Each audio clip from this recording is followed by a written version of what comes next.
વિદુર કહે છે, ઉદ્ધવ, પ્રભુએ જતા જતા ક્યારેય ઉપદેશ આપ્યો હોય તો એ ઉપદેશ મને સંભળાવો ને, જો હું ભાગ્યશાળી હોઉં તો. રડતા રડતા ઉદ્ધવ બોલ્યા છે, કાકા, કોઈ મને પૂછે કે આ સંસારનો કોણ એવો ભાગ્યશાળી છે, સૌથી વધારે ભાગ્યશાળી કોણ છે, તો મારા મોઢે એક જ નામ આવે, વિદુર. તમારા જેવો આ સંસારમાં કોઈ ભાગ્યશાળી નથી. વિદુર કહે, ઉદ્ધવ, હું કેમ ભાગ્યશાળી? તો કહે છે, કાકા, તમે એટલા માટે ભાગ્યશાળી છો, આ સંસારનો જીવ જ્યારે મરણના સમયમાં હોય ને ત્યારે એ ભગવાનને યાદ કરતો હોય, અને મારા ઠાકોરજી જ્યારે સ્વધામગમન થતા હતા ને ત્યારે તમને યાદ કરતા હતા. મારો વિદુર ના આવ્યો, મારો વિદુર ના આવ્યો, તમને યાદ કરતા હતા. કાકા, જ્યારે ભગવાન સ્વધામગમન થતા હતા ને ત્યારે એણે રૂકમિણીને, પોતાના દીકરાઓને, પોતાના મા બાપ દેવકી કે વસુદેવને યાદ ન કર્યા, એણે તમને યાદ કર્યા છે. 3 વખત વિદુર તમને યાદ કર્યા મારા પ્રભુએ. અને તમારે જો પ્રભુનો ઉપદેશ સાંભળવો હોય ને તો તમે મૈત્રી ઋષિ પાસે જાજો. કેમ? તો કહે છે કે મારા પ્રભુએ મૈત્રી ઋષિને ભલામણ કરી છે કે મારો વિદુર અત્યારે અહીંયા નથી આવ્યો આ ઉપદેશ સાંભળવા માટે, પણ જ્યારે પણ મારો વિદુર કાકા અહીંયા આવે તમારી પાસે, ત્યારે મૈત્રેય, આ મારો કહેલો ઉપદેશ તમે મારા વિદુરને સંભળાવજો. સ્વયં ભગવાન જ્યાં ભલામણ કરતા હોય, શું વિદુરની એ ભગવાન પ્રત્યેની નિષ્ઠા હશે? તમે એને કહેજો. માટે તમે મૈત્રી ઋષિ પાસે જાઓ તો તમને ભગવાનની કથાઓ, ભગવાનનો ઉપદેશ મળશે. એક રાત્રિ રોકાયા અને એ રાત ક્ષણભરમાં વહી ગઈ છે. રાત્રિ સમય પસાર થયો. બીજા દિવસ સવારે સ્નાન કરી પરવારી પોતાના મિત્રને ગળે મળી અને નીકળ્યા છે મૈત્રી ઋષિના આશ્રમ તરફ, ગંગાના ઘાટ ઉપર જવા માટે. મૈત્રી ઋષિના આશ્રમમાં આવી અને મૈત્રી ઋષિને પૂછ્યું, બાપજી, મારામાં પાત્રતા હોય, મારામાં યોગ્યતા હોય તો મને પ્રભુનો સંદેશો સંભળાવો ને. મૈત્રી ઋષિ બોલ્યા છે કે વિદુર, તમારી પાત્રતાની શું વખાણ કરવા? જ્યાં ભગવાન જેવા ભગવાન તમારી ભલામણ કરતા હોય, પાત્રમાં ખોટ શું હોય સંસારમાં બીજી? જ્યાં પ્રભુ પોતે જ તમારી ભલામણ કરીને ગયા છે. બેસો. વિદુર નીચે બેઠા છે, ઉપર મૈત્રી ઋષિ બેઠા છે. જ્ઞાન દેનારો માણસ હંમેશા ઉપર બેસે અને જ્ઞાન લેનારો માણસ હંમેશા નીચે બેસે છે. ભગવાન બુદ્ધને એના શિષ્યએ પ્રશ્ન કર્યો કે મહારાજ, આ તમે જ્ઞાન દેવા બેસો ત્યારે તમે ઉપર બેહો છો, અમે લઈ છે તો નીચે કેમ બેહાડો છો? આવું કેમ? ભગવાન બુદ્ધે કહ્યું, તું ક્યારેય હાલીને ક્યારેય યાત્રામાં નીકળ્યો છે? હા. તે કોઈ દી ઝરણાનું પાણી પીધું છે? પીધું છે ને. કેમ પીવાય? તો કહે છે કે નીચે મોઢું રાખી એટલે પીવાય. કેમ નીચે મોઢું રાખીને? અરે ઝરણું ઉપરથી પડતું હોય એટલે. ઝરણાનું પાણી પીવું હોય તો નીચે જ જવું પડે.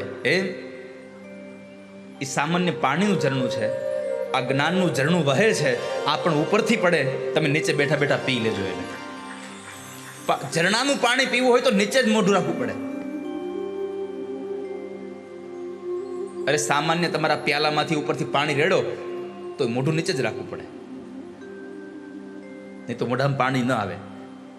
આ વ્યાસપીઠ એટલા માટે ઉપર છે, જ્ઞાનનું ઝરણું અહીંયાથી વહી રહ્યું છે, જ્ઞાન અહીંયાથી વહેતો થયો છે.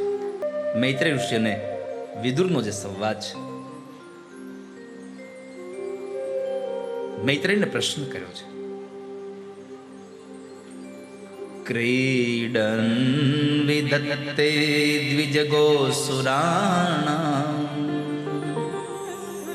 ક્ષેમાય કર્માણ્યવતાર ભૈદે મનો ન તૃપ્ત્યપી શૃણવતાં સુશ્લોક મૂલે ચરિતામૃતાની. બ્રાહ્મણો, ગાયો અને દેવતાના કલ્યાણ માટે જેઓ અનેક અવતારો ધારણ કરી અને લીલાપૂર્વક વિભિન્ન પ્રકારના દિવ્ય કર્મો કરે છે, એની કથા અમને કઈ બતાવો. હે યશસ્વીઓના મુકુટમણી, શ્રી હરિના લીલામૃતનું પાન કરતા કરતા અમારું મન તૃપ્ત થતું નથી, માટે પ્રભુની કથા અમને સંભળાવો. સર્વેશ્વરે સંસારની ઉત્પત્તિ, સ્થિતિ અને સંહાર કેમ કર્યા? પોતાની માયા શક્તિને અપનાવી અને રામકૃષ્ણ વગેરે જેટલા અવતારો જે લીધા છે એ બધી જ લીલાઓનું વર્ણન અમને સંભળાવો, અમારે સાંભળવું છે. આ પ્રશ્નના જવાબની અંદર મૈત્રેય મહારાજને સૃષ્ટિના સર્જનની કથા બતાવે. એક વખતના સમયે ભગવાન નારાયણ ક્ષીર સમુદ્રમાં સૂતા હતા અને વિચાર આવ્યો, એકોહમ બહુશ્યામી, મારે એકમાંથી અનેક થવું છે. એટલે એમણે નાભીમાંથી એક કમળની ઉત્પત્તિ કરી. કમળની અંદર બ્રહ્માને પ્રગટ કર્યા. બ્રહ્માને સજીવ સૃષ્ટિની રચના માટે કહ્યું કે તમે જાઓ સજીવ સૃષ્ટિની રચના કરો. અને એ સૃષ્ટિની રચના માટે થઈ એણે જળચરોની રચના કરી. પણ ભૂચરોની રચના માટે આ ધરતી જળમાં લીન હતી, એટલે એને લાવવી કેમ? એટલે એ બ્રહ્માજીએ ફરી પાછી ભગવાન નારાયણને પ્રાર્થના કરી. તો નારાયણ ભગવાનને છીંક આવી, નાકમાંથી ભગવાન વરાહનું પ્રાગટ્ય થયું છે. બોલીએ વરાહ નારાયણ ભગવાન કી જય. ભગવાન વરાહનું પ્રાગટ્ય થયું અને એ વરાહ અવતાર લઈ ભગવાન પૃથ્વીને લેવા ગયા. એ પૃથ્વીને જ્યારે લેવા ગયા, દાઢ વડે પૃથ્વીને ખેંચીને લાવતા હતા, ત્યારે હિરણ્યાક્ષ નામનો અસુર એને રોકે છે કે આ પૃથ્વી અમારી છે, મૂકી દો, મૂકી દો. ભગવાન કહે છે આ ધરતી કોઈની છે નહીં, બધાની માં છે, આને ક્યારેય કોઈ ભોગવશો નહીં. છતાં પણ હિરણ્યાક્ષ માન્યો નહીં. પરમાત્માએ એ હિરણ્યાક્ષને માર્યો છે, એનો ઉદ્ધાર કર્યો.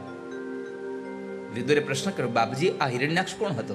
તો કે દિતિનો દીકરો હતો. દિતિ તો દેવોની માતા હતા, તો એને કેમ આવો સંતાન થયું? તો કહે છે એનું એક જ કારણ હતું કે સંધ્યાના સમયે જ્યારે ભગવાનનું ભજન કરવાનું હોય એવા સમયે એના મનની અંદર કામના જાગી, વાસના પ્રગટી, અને એ વાસનાને પ્રાપ્ત કરવા માટે પોતાના પતિને કહ્યું, કશ્યપ ઋષિને. કશ્યપ ના પાડે છે કે દેવી અત્યારે સંધ્યાનો સમય છે, સંધ્યાના સમયે ન ભોગ ભોગવાય, ન ભોજન કરાય, કેવલ પરમાત્માનું ભજન કરાય. કેમ કે સંધ્યાના સમયે મનના દેવ ચંદ્રમા અને બુદ્ધિના દેવ ભગવાન સૂર્યનારાયણ આ બે દુર્બળ બની ગયા હોય. સૂર્ય અસ્ત થાય અને ચંદ્ર ઉદિત થાય, એટલે આ બે સમયે ભગવાનનું ભજન કરવું જોઈએ. પણ દિતિ માયના નહીં અને એને વાસનાને ભોગવી, કામને ભોગવો.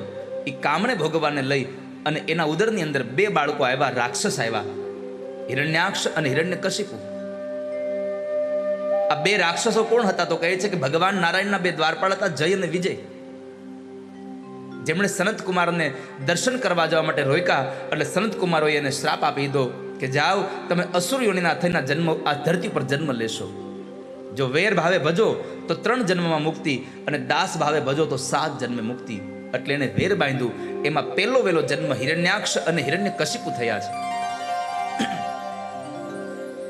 આ બંને જણાએ જ્યારે બે ભાઈઓની જન્મ થયો, અને એ જન્મની અંદર હિરણ્યાક્ષ એટલે આમ જોવા જાવ તો લોભ વૃત્તિ છે, સંગ્રહની વૃત્તિ છે, અને હિરણ્યકશિપુ એટલે ભોગ વૃત્તિ છે, જે ભોગવા જ માગે. એક ભેગું કરવા માને અને એક વાપરવા માને. કરુણા તો એ છે, હિરણ્યાક્ષને મારવા માટે ભગવાન વરાહ બન્યા, હિરણ્યકશિપુને મારવા માટે ભગવાન નૃસિંહ બન્યા. જુઓ, આમ જોવા જાવ તો અધ્યાત્મ અર્થમાં આ લોભ છે. રાવણ અને કુંભકર્ણ કામને મારવા માટે થઈ ભગવાન એક જ અવતાર કૃષ્ણ લીધો. શિશુપાલ આદિ ક્રોધને મારવા માટે ભગવાન એક જ અવતાર કૃષ્ણ લઈને આવ્યા. પણ આ લોભને મારવા માટે ભગવાનને 2 અવતાર લેવા પડ્યા. કેટલો પ્રબળ છે લોભ! ભગવાન જેવા ભગવાનને 2 અવતાર લેવા પડે છે. એટલો પ્રબળ લોભ છે. અને લોભ વધે ને, જુઓ, સૌથી પહેલા લાભ થાય ને એટલે લોભ વધે. જીવનમાં લાભ થાય એટલે લોભ આવે, લોભ આવે એટલે પાપ થાય, અને પાપ આવે એટલે દુઃખ થાય ને થાય. એમાં સંશય જ નથી ક્યારે જીવનમાં. ભગવાને એ પૃથ્વીને લઈ આવી અને શેષ નારાયણની ફણા પર પ્રસ્થાપિત કરી.